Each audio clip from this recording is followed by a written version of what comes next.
Hello students, मैं तौफीक खान आपका अपनी क्लास में बच्चों बहुत बहुत स्वागत करता हूँ। बच्चों आज की हम लोग अपनी इस क्लास में पढ़ने वाले हैं हाइड्रोजन स्पेक्ट्रम, जिसे हिंदी में हाइड्रोजन वर्णक्रम कहते हैं।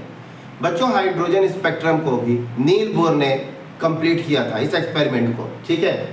तो सबसे पहले मैं आपको धीरे धीरे हाइड्रोजन स्पेक्ट्रम के पास लेके चलूंगा।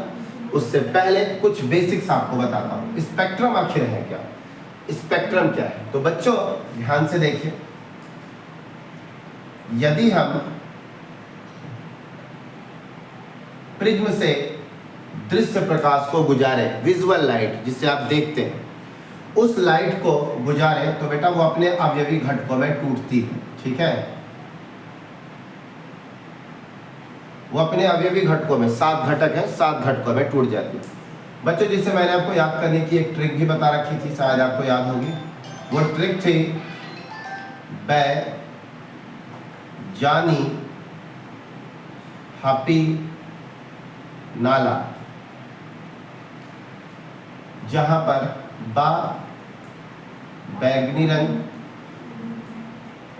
जा जामुनी रंग, नीला रंग, हा से हरा रंग, पी से पीला रंग, ना से बच्चों नारंगी और ला से लाल। तो बच्चों ये श्वेत प्रकाश हम लोगों ने इंटर किया। अभी ध्यान रखेंगे, हाइड्रोजन स्पेक्ट्रम की बात नहीं कर रहे हैं, श्वेत प्रकाश की बात कर रहे हैं। हमने यहाँ पर श्वेत प्रकाश जो है वो इंटर किया, ठीक है, जिस लाइट को आप देखते हैं। तो बच्चों जब दृश्य प्रकाश प्रिज्म से गुजरता है तो विभिन्न प्रकार के कलर्स की पट्टियां प्राप्त होती हैं, अलग अलग कलर की पट्टियां प्राप्त होती हैं। उन्हीं अलग अलग कलर्स की पट्टियों को ही स्पेक्ट्रम या तो वर्णक्रम कहते हैं। क्या बोलते हैं बच्चों? वर्णक्रम कहते हैं, ठीक है ना। अब आते हैं फाइनल हाइड्रोजन के स्पेक्ट्रम को। बच्चों हाइड्रोजन को, आप किसको? हाइड्रोजन को। तो अब आप इसे मिटाइए, ठीक है बच्चों। चलिए लिखे रहने दीजिए, हम साइड में बना देते हैं, ठीक है। तो ये तो था स्पेक्ट्रम की डेफिनेशन, आपको समझा रहा था। और स्पेक्ट्रम 2 प्रकार के होते हैं, अवशोषण स्पेक्ट्रम, उत्सर्जन स्पेक्ट्रम, जो कि आगे की क्लास में मिलेगा, ठीक है ना बच्चों। तो अब हम लोग हाइड्रोजन स्पेक्ट्रम पढ़ रहे हैं। बच्चों हम हाइड्रोजन परमाणु को अधिक टेम्परेचर पर, बहुत अधिक टेम्परेचर पर गर्म कर रहे हैं। और गर्म करके जब हाइड्रोजन को बहुत अधिक टेम्परेचर में गर्म करते हैं बच्चों, तो हाइड्रोजन से एक विशेष प्रकार की विकिरण, एक विशेष प्रकार का प्रकाश निर्गत होता है। और उसी प्रकाश को हम यदि प्रिज्म से गुजारें तो विभिन्न प्रकार की विकिरणें प्राप्त होती हैं। कितनी प्रकार की? विभिन्न प्रकार की विकिरणें प्राप्त होती हैं। और उन विकिरणों का अध्ययन विभिन्न वैज्ञानिकों के द्वारा किया गया। फिर से सुनेंगे बच्चों, हाइड्रोजन परमाणु को हम उच्च ताप पर गर्म करते हैं, जिससे हाइड्रोजन से प्रकाश निर्गत होता है। और उस प्रकाश को यदि प्रिज्म से गुजारा जाए तो विभिन्न प्रकार की विकिरणें या विभिन्न प्रकार की पट्टियां या विभिन्न प्रकार की विकिरण, ठीक है, हमें प्राप्त हुई। और उन्हीं विकिरणों का अध्ययन विभिन्न वैज्ञानिकों ने किया। और जिन वैज्ञानिकों ने जिन जिन विकिरणों का अध्ययन किया, उन विकिरणों का नाम उन्होंने अपने ही नाम पर बताया, ठीक है, या अपना ही नाम उन विकिरणों को दिया और एक श्रेणी के रूप में उन्होंने कहा। तो सबसे पहले मैं उस श्रेणी को याद करने की आपको एक ट्रिक बताता हूं, ध्यान से देखिएगा। लाई बाहर पड़ी, ब्रैकेट फुंड, फुंड में हम फ्री। यहाँ ला में, लाई में जो ला है वो लाइमन श्रेणी, लाइमन साइंटिस्ट थे, लाइमन श्रेणी। फिर बाहर में जो बा है वो बामर श्रेणी, बामर भी साइंटिस्ट थे। पड़ी में पा, पाश्चन श्रेणी, ब्रैकेट श्रेणी, फुंड श्रेणी, हमफ्री श्रेणी, ठीक है ना बच्चों। तो ये मैंने कुछ श्रेणियां लिखी। बच्चों लाइमन श्रेणी के अंतर्गत जो विकिरण आई, जो प्रकाश आया, वो था यूवी रेस। बामर श्रेणी के अंदर विजुअल रेस, जिसे आप दृश्य प्रकाश कहते हैं। इसके बाद पाश्चन श्रेणी, ब्रैकेट श्रेणी और फ्रुंड श्रेणी, इन तीनों में इंफ्रारेड आया। इंफ्रारेड रेस, अवरक्त विकिरण आई। इसके बाद फिर हम्फ्री श्रेणी जो बच रही है, हम्फ्री में आई माइक्रोवेव, सूक्ष्म तरंगें। तो मैंने आपको बताया हाइड्रोजन परमाणु को जब उच्च टेम्परेचर पर गर्म किया गया तो उससे एक विकिरण निकली। उन विकिरणों को जब हम प्रिज्म से गुजारते हैं तो हमें अलग अलग प्रकार की विकिरणें प्राप्त हुई, और उन विकिरणों का अध्ययन विभिन्न वैज्ञानिकों ने किया। जैसे पहली विकिरण जो यहाँ से समझ लीजिए, पहली विकिरण है, इस पहली विकिरण का अध्ययन लाइमन नामक वैज्ञानिक ने किया। लाइमन, इन्होंने नाम दे दिया लाइमन श्रेणी, और जिस रेस का अध्ययन किया उसे बोल दिया लाइमन श्रेणी। ये दूसरी को बामर श्रेणी, फिर इसके लिए पाश्चन श्रेणी, इसके लिए ब्रैकेट श्रेणी, फिर फुंड श्रेणी, और फिर है हम्फ्री श्रेणी। देखा बच्चों, मैंने बताया हाइड्रोजन को जब उच्च टेम्परेचर पर गर्म किया तो उससे जो प्रकाश निकला, उस प्रकाश को यदि प्रिज्म से गुजारते हैं तो अलग अलग प्रकार की विकिरणें प्राप्त हुई, और उन विकिरणों का अध्ययन विभिन्न प्रकार के वैज्ञानिकों ने किया, और उन वैज्ञानिकों ने उन विकिरणों को अपना नाम दिया। जैसे इससे जो ये वाली जो विकिरण निकल रही है, इस विकिरण को, तो चूंकि ये विकिरण जो निकली थी वो कौन सी थी, यूवी थी, तो इन्होंने कहा ये लाइमन श्रेणी से रिलेट करती है। लाइमन श्रेणी के अंतर्गत अल्ट्रावायलेट रेस का अध्ययन किया जाएगा। बामर रेस के अंदर बच्चों विजुअल रेस, विजुअल रेस, पाश्चन श्रेणी, ब्रैकेट श्रेणी और फ्रंट श्रेणी, इन तीनों श्रेणियों में इंफ्रारेड प्राप्त हुई। इंफ्रारेड यानी जब इन तीन वैज्ञानिकों ने इन विकिरणों का अध्ययन किया तो वो इंफ्रारेड ही थी, अवरक्त विकिरण थी, ठीक है। और हम्फ्री ये जो अंतिम है वो किससे रिलेट करती थी, माइक्रोवेव से। एमवी लिख दिया मैंने शॉर्ट में, माइक्रोवेव, ठीक है बच्चों। तो ये था आपके पास एक हाइड्रोजन स्पेक्ट्रम से रिलेटेड कुछ दृश्य जो आप देख पा रहे हैं, ठीक है। अब हम लोग आखिर इस स्पेक्ट्रम को एक ग्राफ के रूप में समझते हैं बच्चों, ठीक है। जैसा कि आप थंबनेल में देख भी रहे थे, एक ग्राफ बना था, उसी ग्राफ को मैं यहाँ पर बनाता हूँ, ठीक है बच्चों। तो बिल्कुल आप ध्यान से देखिएगा, ये ग्राफ में ड्रा कर रहा हूँ।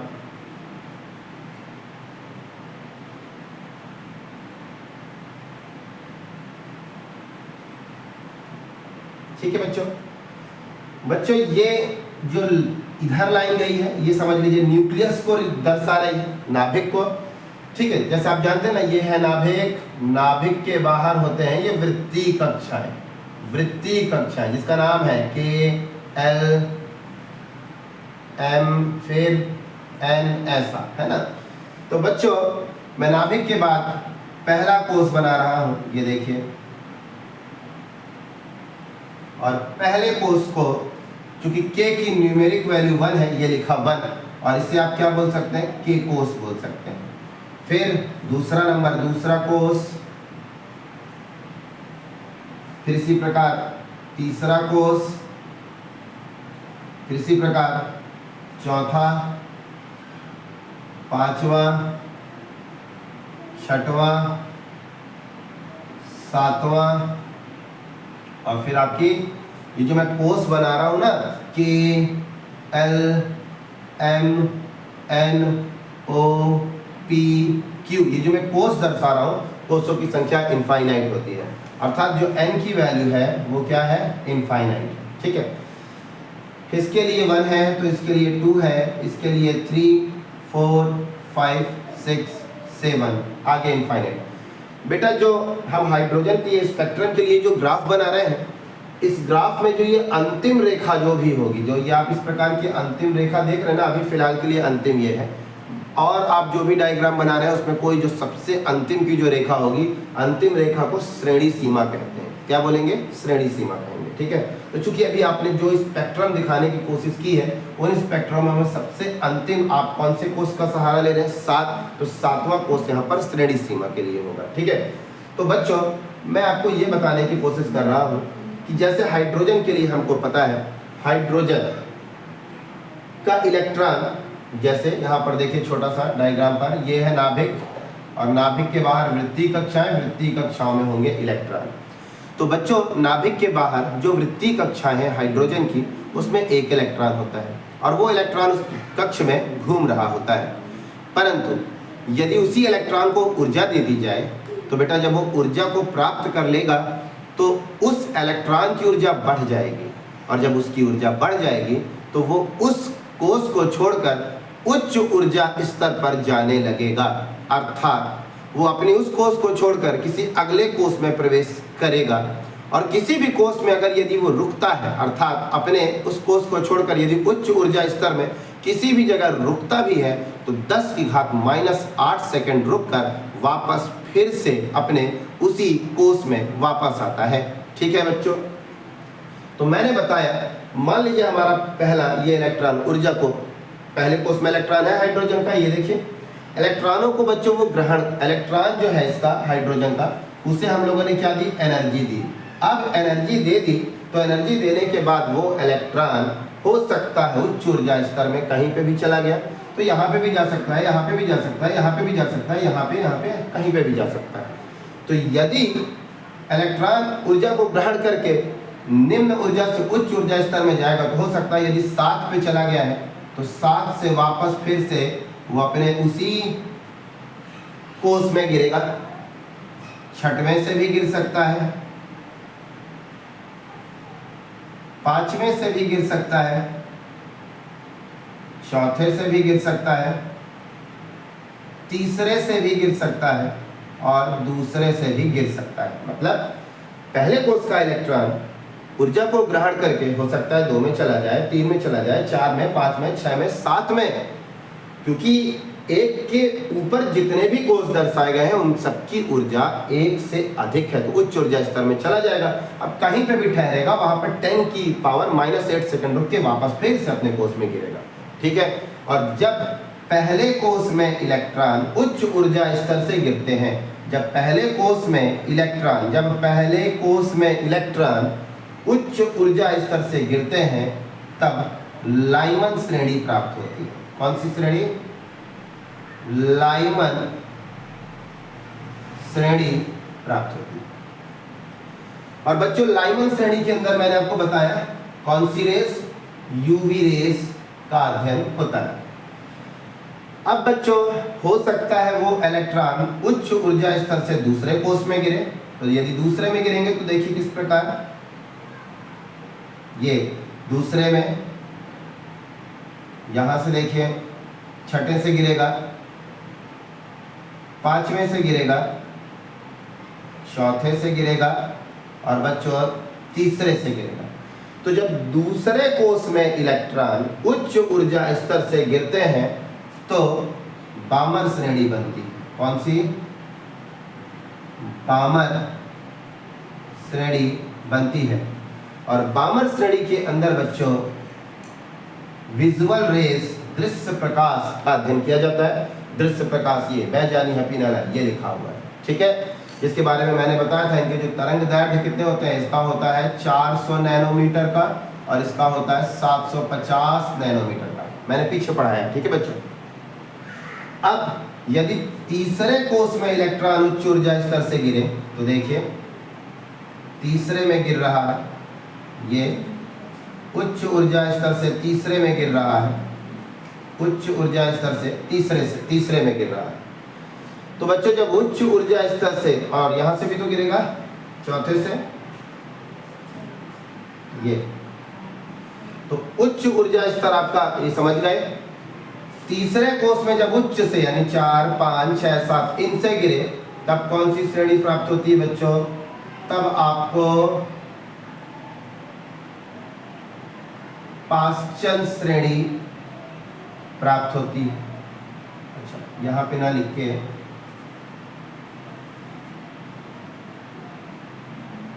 इसको बच्चों यहाँ ना लिख के थोड़ा नीचे लिख दें, क्योंकि अभी मुझे रेखा खींचनी पड़ेगी ना, तो ये लाइनों को इसी प्रकार खींच दीजिए।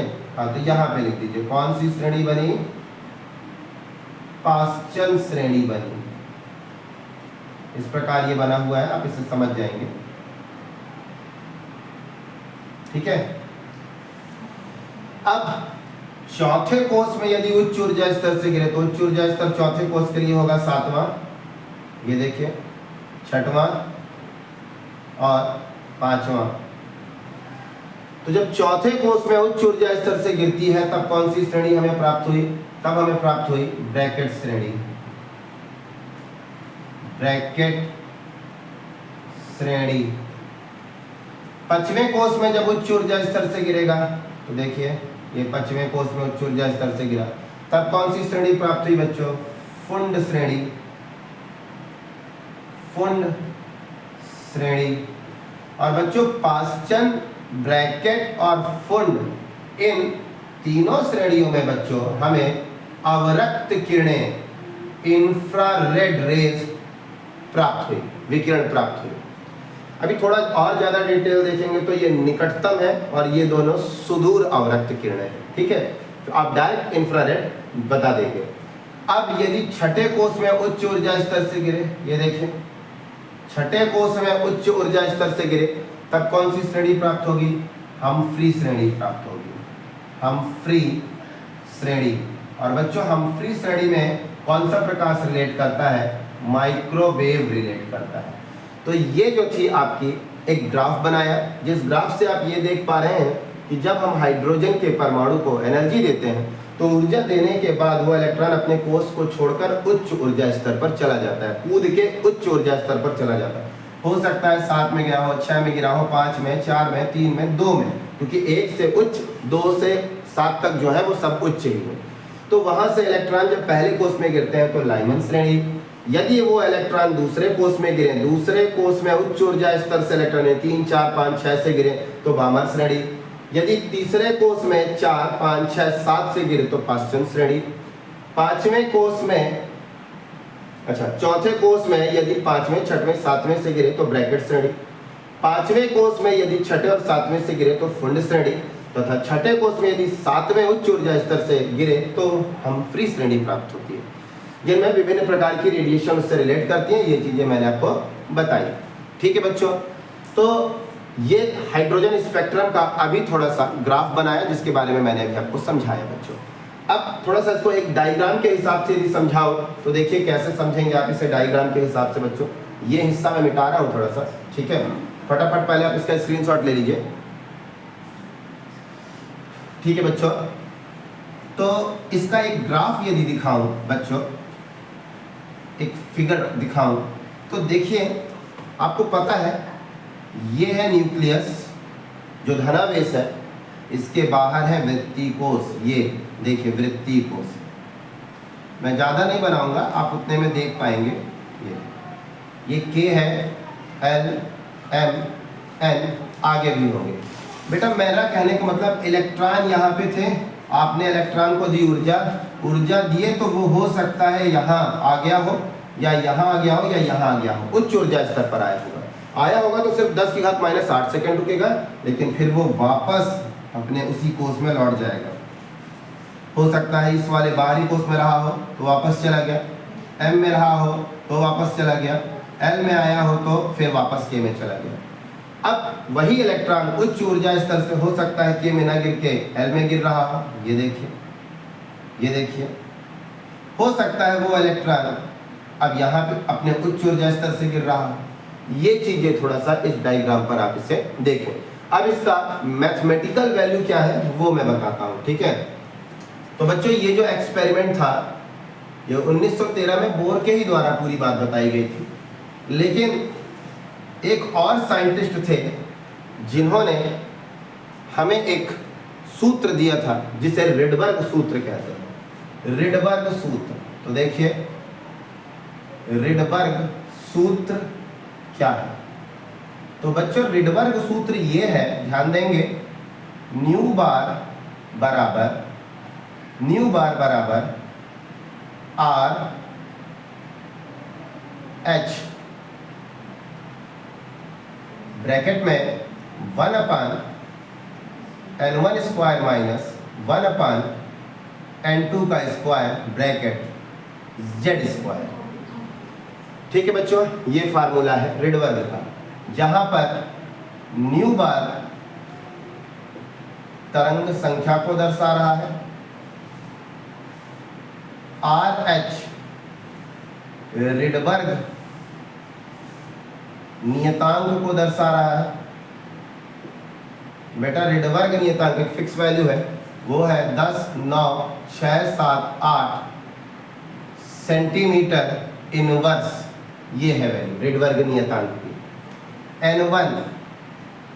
n1 जो है आपका, वो है आपका निम्न ऊर्जा स्तर, निम्न ऊर्जा स्तर। n2 है आपका उच्च ऊर्जा स्तर। ठीक है बच्चों, इस फार्मूले को यदि हम हाइड्रोजन के लिए लिखें तो कैसे लिखेंगे? हाइड्रोजन के लिए, हाइड्रोजन के लिए तो बच्चों हाइड्रोजन के लिए हो जाएगा nu bar is equal to R H 1/n1 square minus 1/n2 का स्क्वायर, और बेटा जेड स्क्वायर खत्म हो जाएगा। क्यों? मैंने यहाँ पे लिखा नहीं है, यहाँ पे लिख देता हूँ। यहाँ पे जेड का मतलब परमाणु क्रमांक। ठीक है, तो बच्चों हाइड्रोजन का परमाणु क्रमांक 1 होता है, 1 का स्क्वायर करेंगे 1 ही आएगा, और इन वैल्यू पर मल्टीप्लाई करेंगे तो मान अपरिवर्तित होगा, इसलिए 1 लिखें तो न लिखें तो, इसलिए हाइड्रोजन के लिए इस प्रकार लिखा होगा। आगे चलते हैं। अब बच्चों आगे की कंडीशन पर यदि देखें, इसी फार्मूले में हमको पता है न्यू बार बराबर कितना होता है। देखिए ये जो फार्मूला आपने लिखा है ये किससे संबंधित है? ये संबंध रख रहा है तरंग संख्या से, लेकिन आपको पता है तरंग संख्या जो है, किसी तरंग की जो तरंग संख्या है वो तरंग के तरंग दैर्ध्य उसका व्युत्क्रम होता है। मैंने कहा किसी तरंग की तरंग संख्या के लिए उस तरंग का तरंग दैर्ध्य व्युत्क्रम होता है, ये चीज आपने पीछे पढ़ी थी। तो न्यू बार की जगह पर हम ये लिख सकते हैं 1/λ is equal to R H 1/n1 square minus 1/n2 का स्क्वायर। ये एक फार्मूला बना। अब इस फार्मूले के आधार पर यदि हमें कुछ चीजें सीखनी है तो देखिए कैसे सीखें। मान लीजिए चाहे इसको ले लें चाहे इसे ले लें। मान लीजिए मैं अगर इस फार्मूले पर काम करूं, मैं आपसे बोलूं कि भैया ये फार्मूले को हाइड्रोजन के लिए, ये फार्मूले को आप बामर श्रेणी में व्यक्त करो। किस श्रेणी में व्यक्त करो? बामर श्रेणी में व्यक्त करो। तो बेटा बामर श्रेणी तो आप जान रहे हैं ये दूसरे को इससे रिलेट कर रही है, यानी बामर श्रेणी पर आपको काम करना है। अब बामर श्रेणी तो ये हो गई, ये हो गई आपकी बामर श्रेणी, और बामर श्रेणी से ऊपर कौन है? उच्च ऊर्जा स्तर। तो ये होगा हमारा n1, और 3, 4, 5, 6, 7 ये हमारे क्या हो गए? n2, यानी 3, 4, 5, 6 और 7 ये सब क्या हो गए? उच्च ऊर्जा स्तर हो गए। ठीक है ना बच्चों? तो मैं इसे अब मिटा रहा हूं।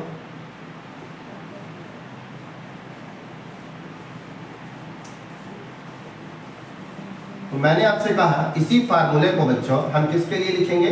बामर श्रेणी के लिए। तो देखिए बामर श्रेणी के लिए इसे किस प्रकार लिखा जाएगा।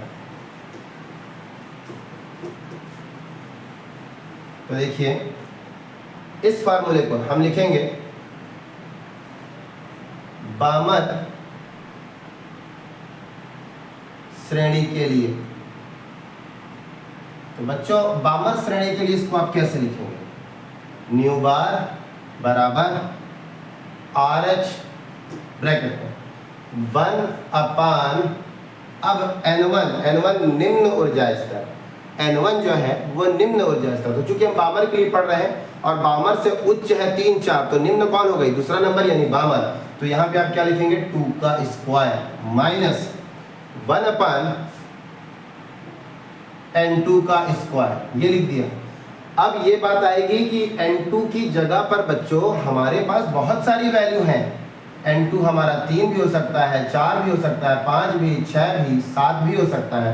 इसीलिए सवाल में जो भी दिया होगा तब हम उसको उसी समय पर लिखेंगे, परंतु अभी कुछ नहीं दिया है तो हम सिर्फ बामर श्रेणी के लिए इस फार्मूले को लिख रहे थे। तो N2 की वैल्यू 3 भी हो सकती है, 4 भी हो सकती है, 5 और 6 7 भी हो सकती है। इसीलिए इस बामर श्रेणी के फार्मूले को आप इस प्रकार लिखेंगे। बच्चों एक बात ये भी जान लीजिए कि जो N2 की वैल्यू है आपकी, ठीक है, यानी जो N2 है आपका उच्च ऊर्जा स्तर, इसकी जो वैल्यू है, इसका जो मान है वो N1 से अधिक है, अर्थात जो N2 है इसकी जो ऊर्जा है वो N1 से अधिक है। N2 की ऊर्जा N1 से अधिक है। तो जैसे मैंने आपको एक ग्राफ बनाया था ना, इस ग्राफ में आप देखे होंगे मैंने लिखा था कि LMNO ऐसा लिखा था। तो बेटा आप नीचे से ऊपर जितना जाते जाते हैं ना वो ऊर्जा स्तर बढ़ता जाता है, ठीक है। तो ये था बच्चों हाइड्रोजन स्पेक्ट्रम, अब जाके कंप्लीट हुआ। उम्मीद है ये बात आपको समझ में आएगी। धन्यवाद।